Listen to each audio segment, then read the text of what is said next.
ग्रामस्थ बंधू आणि भगिनींनो, गेल्या अनेक वर्ष प्रलंबित असलेला हा गोंचाईगावचा रस्ता मुख्यमंत्री सडक योजनेअंतर्गत आपले या ठिकाणचे स्थानिक आमदार आदरणीय शांतारामदादा मोरे आणि आपल्या या विभागाचे खासदार आणि केंद्रीय मंत्री कपिलजी पाटील साहेब यांच्या अथक प्रयत्नाने या ठिकाणी मंजूर झालेला आहे। साधारणपणे 1,22,00,000 हा रस्ता आहे आणि MMGSYच्या नॉर्म्स प्रमाणे या रस्त्याचं काम कसं करायचं याचा या ठिकाणी बोर्ड देखील लावण्यात आलेला आहे। मी ग्रामस्थांना निश्चितपणाने या निमित्ताने विनंती करेन की या रस्त्याचं काम दर्जेदार झालं पाहिजे, चांगल्या पद्धतीचं झालं पाहिजे, म्हणून आपण सगळ्यांनीच त्या ठिकाणी सहकार्य देखील करण्याची आवश्यकता आहे आणि सहकार्य देखील करण्याची आवश्यकता आहे। अनेक गावांमध्ये रस्ते येतात, परंतु कधी कधी काही कारणास्तव ते पूर्णत्वाला जात नाही।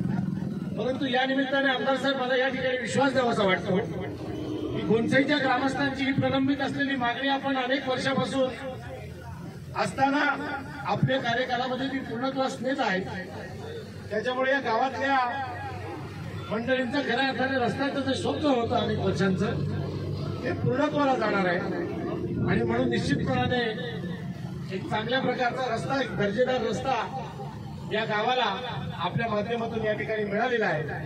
आपण सर्व या ठिकाणी आलात, खऱ्या अर्थाने या भूमिपूजनाचा कार्यक्रम आपले आमदार आदरणीय शांतारामदादा मोरे यांच्या शुभास्ते या ठिकाणी पार पडलेला आहे। मी या ठिकाणी काम करत असणाऱ्या कंत्राटदारांना देखील विनंती करेन की हा रस्ता दर्जेदार आणि चांगल्या प्रतीचा करावा, कारण की गावामध्ये एखादा रस्ता जेव्हा येतो तो पुन्हा 15-20 वर्ष येत नाही आणि म्हणून तो दर्जेदार करावा, चांगला करावा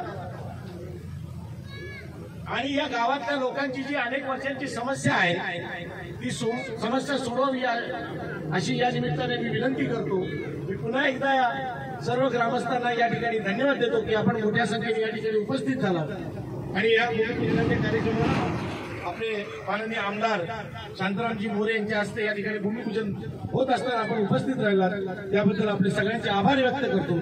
मला या ठिकाणी बोलवलं, माझं स्वागत केलं, सत्कार केलं आणि त्याचबरोबरीने या कार्यक्रमाचा एक भाग म्हणून मला या ठिकाणी सन्मानित केलं, त्याबद्दल आपलं ग्रामस्थांचा मी या ठिकाणी आभार व्यक्त करतो आणि इथेच थांबतो।